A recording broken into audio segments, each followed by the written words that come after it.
Hello दोस्तों, स्वागत है आपका हमारे यूट्यूब चैनल कॉमिक फैन पर। चलिए दोस्तों, शुरू करते हैं बांके लाल की कॉमिक्स बांके लाल वानर लोक में, जो कि बांके लाल और डकारू से नेक्स्ट है। चलिए शुरू करते हैं ये कॉमिक्स। बांके लाल वानर लोक में कंकड़ बाबा के साप के कारण बांके लाल इस बार पहुंचा वानर लोक में। वानर लोक, ओह, इस बार वानर लोक में आ पहुंचे हैं हम। वानर लोक, लेकिन निगाहें जरा सी टेढ़ी करते ही चौंक पड़ा बांकेलाल। अरे, यह क्या? मैं तो समझा था कि महाराज विक्रम सिंह भी मेरे साथ ही वानर लोक में है। कहाँ गया मुच्छड़ सिंह? मैं वानर लोक में आ पहुंचा हूँ, और वह मुच्छड़ जरूर केकड़ा लोक में ही पहुंचा होगा। ही ही ही।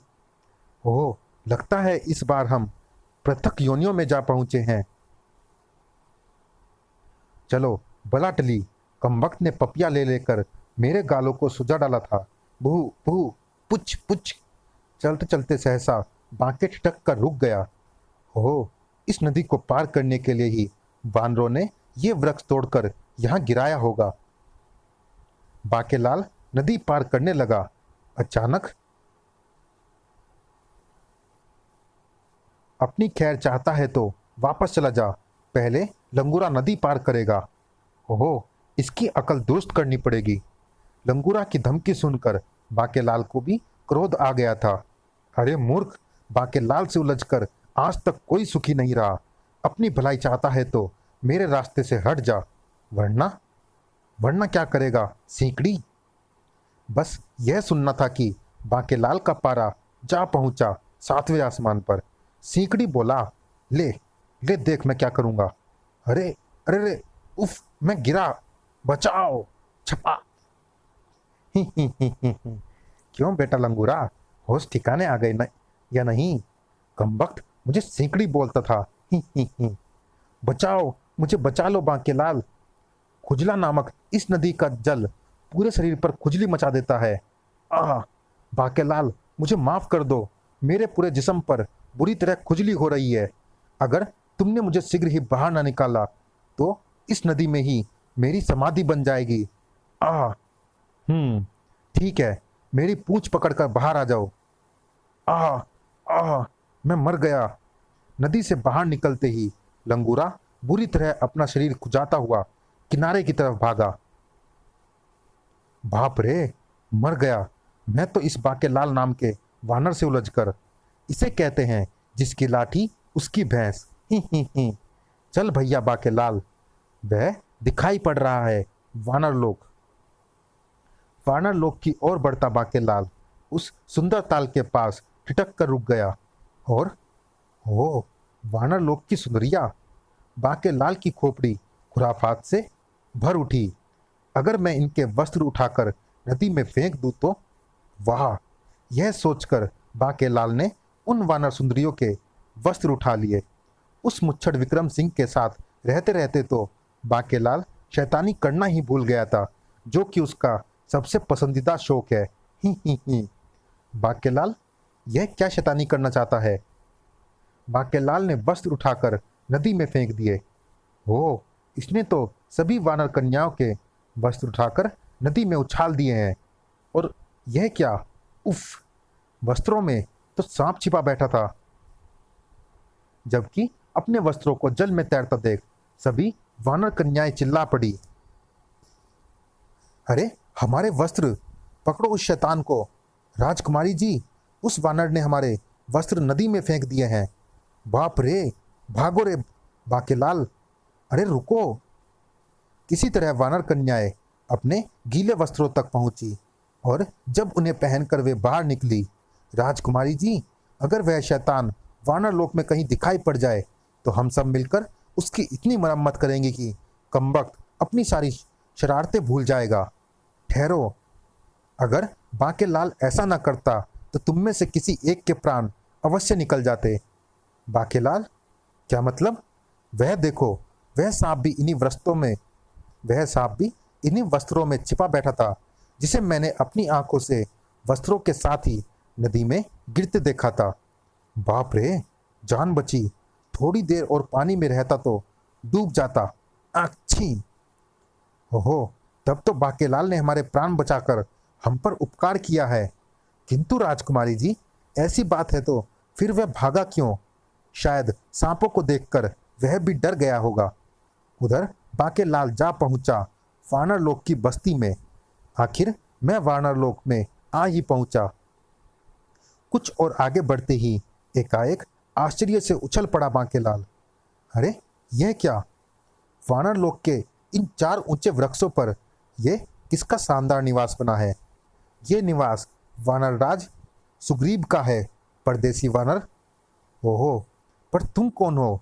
वानर लोक में नए ही आए दिखते हो।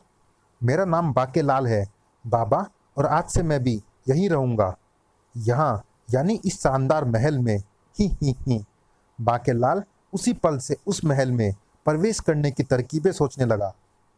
किसी प्रकार वानर राज को प्रसन्न कर सकूं तो शायद बात बन जाए। वानर लोक में घूमते घूमते बाकेलाल की निगाहें पड़ी केले के एक वृक्ष पर, और वाह, क्या बढ़िया केले हैं। अगर केलों का एक ही गुच्छा मैं वानर राज को भेंट में दे दूं तो वह अवश्य ही मुझसे प्रसन्न होकर मुझे वहीं रहने की इजाज़त दे देगा। यह सोचकर बाकेलाल ने केलों का एक गुच्छा वृक्ष से तोड़ा और वापस महल की ओर चल पड़ा। फिर जैसे ही उसने महल के दरबार में प्रवेश किया, अरे महाराज, यही तो है वो बाकेलाल। ओहो, बाकेलाल! उस वानर कन्या को देखते ही बाकेलाल की सिट्टी पिट्टी गुम हो गई। बाप रे, मर गया! ये तो शिकायत करने सीधे वानर राज के पास आ पहुंची है। अब तेरी खैर नहीं बाकेलाल। आओ बाकेलाल, यहाँ आओ। आज तुमने उस भयानक विषधर से वानर कन्याओं और हमारी पुत्री राजकुमारी बांदरी के प्राणों की रक्षा करके हमें अपना ऋणी बना लिया है। हाँ बाकेलाल, जिन वस्त्रों को तुमने जल में फेंक दिया था उनमें एक भयानक सांप छिपा था। हम तुमसे बहुत प्रसन्न हैं बाकेलाल। आज से तुम हमारे साथ इसी महल में रहोगे, हमारे मेहमान बनकर। वाह, मजे आ गए तेरे तो बाकेलाल। इतनी सुंदर राजकुमारी के साथ रहना नसीब हो गया तुझे। मन ही मन प्रसन्न होता बाकेलाल बोला, महाराज, यह तो मेरा फर्ज था। भला अपनी आंखों से सांप को वस्त्रों में छिपते देख मैं चुपचाप कैसे आगे बढ़ जाता। एकाएक बाकेलाल को केलों के गुच्छे का ध्यान आया। ओह, अब इस गुच्छे का क्या करूं? मेरा काम तो इसके बिना ही बन गया। खैर, फिर भी मैं इसे वानर राज को भेंट कर ही देता हूं। ही। वानर राज, ये केलों का गुच्छा मेरी ओर से भेंट में स्वीकार करे। केले? वानर राज सुग्रीव की भ्रकुटियां तन गई। बाकेलाल, हम तो तुम्हें एक सीधा साधा और बहादुर नौजवान समझे थे, परंतु ये केलों का गुच्छा हमें भेंट में देकर तुमने हमारा अपमान किया है। अपमान? मगर वानरराज? बाकेलाल, अगर तुमने हमारी पुत्री के प्राणों की रक्षा न की होती तो हम इसी समय खुजला नदी में फिकवा देते। नहीं, खुजला नहीं, किंतु अगर अब तुम अपनी भलाई चाहते हो तो दोबारा अपनी सूरत हमें मत दिखाना। दूर हो जाओ हमारी निगाहों के सामने से इस केले के गुच्छे के साथ। बेचारा बाकेलाल अपना सा मुंह लेकर वहां से चल पड़ा। यह तो सरासर तेरा अपमान है बाकेलाल। तेरी ही बुद्धि भ्रष्ट हो गई थी, जो व्यर्थ ही इतने बढ़िया ताजे केले खुद खाने की जगह वानर राज को भेंट करने को दिए। तभी ठहरो बाकेलाल। अरे राजकुमारी जी, आप? बाकेलाल, पिताश्री के व्यवहार के लिए मैं तुमसे क्षमा मांगती हूँ, किंतु पिताश्री को भेंट में देने के लिए क्या केले ही मिले थे तुम्हें? किंतु राजकुमारी जी, इन केलों में क्या बुराई है? वानर लोक में उगे सभी केले बेहद जहरीले होते हैं, जिन्हें खाकर बुद्धि भ्रष्ट हो जाती है और इन्हें खाने वाला पागल भी हो सकता है। यह बात वानर लोक में रहने वाला बच्चा बच्चा जानता है। उफ, अगर उस समय मैं इन्हें खा लेता तो इस समय मैं शायद पागल खाने में होता। बहू बहू। क्या? बाकेलाल, इसकी बजाय अगर तुम मगर दानव का सिर लाकर महाराज को भेंट में देते तो वे प्रसन्न होकर तुम्हें अपनी पलकों पर बैठा लेते। मगर दानव? खैर, जो हुआ उसे भूल जाओ बाकेलाल। मैंने राज उद्यान के निकट एक वृक्ष पर तुम्हारे रहने की व्यवस्था करने का आदेश अपने सैनिकों को दे दिया है। तुम शीघ्र ही वहां पहुंच जाओ बाकेलाल, मैं तुमसे शीघ्र ही फिर मिलूंगी। अब तुम जाओ। राजकुमारी बांदरी के आदेश पर सैनिक द्वारा चक्र घुमाए जाते ही बाकेलाल तेजी के साथ नीचे जाने लगा। ये राजकुमारी मुझ पर इतनी मेहरबान क्यों हो रही है? किंतु राजकुमारी की ये मेहरबानी भी अब मुझे अपने अपमान का बदला वानर राज से लेने से नहीं रोक सकती। मैं इस राजकुमारी को ना भगा कर ले गया तो मेरा नाम भी बाकेलाल नहीं। वानर लोक से दूर खचेड़ू वन में मगर दानव डंडा अपनी पत्नी गुल्ली के साथ, आह ये ले भगवान, हिरन का ताजा मांस, जल्दी से इसे पका डाल, फिर दोनों मिलकर इसकी तिक्का बोटी अलग करेंगे। यम यम यम। फिर ले आए वही हिरन का मांस। रोज रोज हिरन का मांस खाकर तो मेरा जायका ही खराब हो गया है और आज फिर वही हिरन का मांस। ओह, लगता है मेरी गुल्ली मुझसे नाराज हो गई है। अजी अब हटो भी, अगर आपको मेरी जरा भी परवाह है तो आज भोजन में ऐसी चीज लेकर आओ जिसे खाकर चित्त प्रसन्न हो जाए।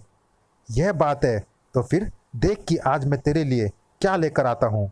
उसकी टिक्का बोटी खाकर तेरा चित्त प्रसन्न न हो जाए तो मेरा भी नाम मगर दानव डंडा नहीं। मगर दानव डंडा जल्दी से दूसरे शिकार की तलाश में निकल पड़ा। ए जी, जरा जल्दी ही लौटना, भूख से मेरे प्राण न निकल जाए। फिक्र मत कर भागवान, बस गया और आया। अधिक दूर तक नहीं जाना पड़ा मगर दानव डंडा को। वानर कन्याएं, सुना है इन वानरों का कलेजा बड़ा ही मीठा और स्वादिष्ट होता है। मेरे पुरखे भी वानरों के कलेजे चटखारे ले लेकर खाते थे। मेरी गुल्ली इन वानर कन्याओं के कलेजे देखकर बड़ी प्रसन्न होगी। ही। और इन्हें पकड़ना तो मेरे बाएं हाथ का खेल है। मगर दानव डंडा वानर कन्याओं के सामने जा खड़ा हुआ। ही। मगर दानव को देखते ही वानर कन्याएं घबरा कर भागने लगी। ये मुसीबत कहाँ से आ गई? री नहीं, बचाओ। ही। तुम्हारी तिक्का बोटी देखकर मेरी गुल्ली भयंकर प्रसन्नता से नाच उठेगी। ताक दीन। ही। मगर दानव डंडा ने उसमें से 2 वानर कन्याओं को दबोच लिया। ही। आज के लिए तुम दोनों ही काफी हो। डंडा खुश हुआ। नहीं, बचाओ, कोई बचाओ। मुझे देखते ही सब अपने प्राण बचाने की सोचते हैं। तुम्हें बचाने कौन आएगा? ही। आह, मृत्यु के भय से दोनों वानर कन्याएं शीघ्र ही बेहोश हो गई। उधर वानर लोक में यह खबर सुनते ही सबके चेहरों का रंग उड़ गया। क्या? मगर दानव डंडा 2 वानर कन्याओं को उठा ले गया। मगर दानव डंडा? यह सुनते ही कई लोगों के चेहरे मुरझा गए। अब हमारी खैर नहीं। जिस प्रकार शेर के मुंह मानव का रक्त लग जाए तो वह नरभक्षी हो जाता है, उसी प्रकार अगर मगरों के मुंह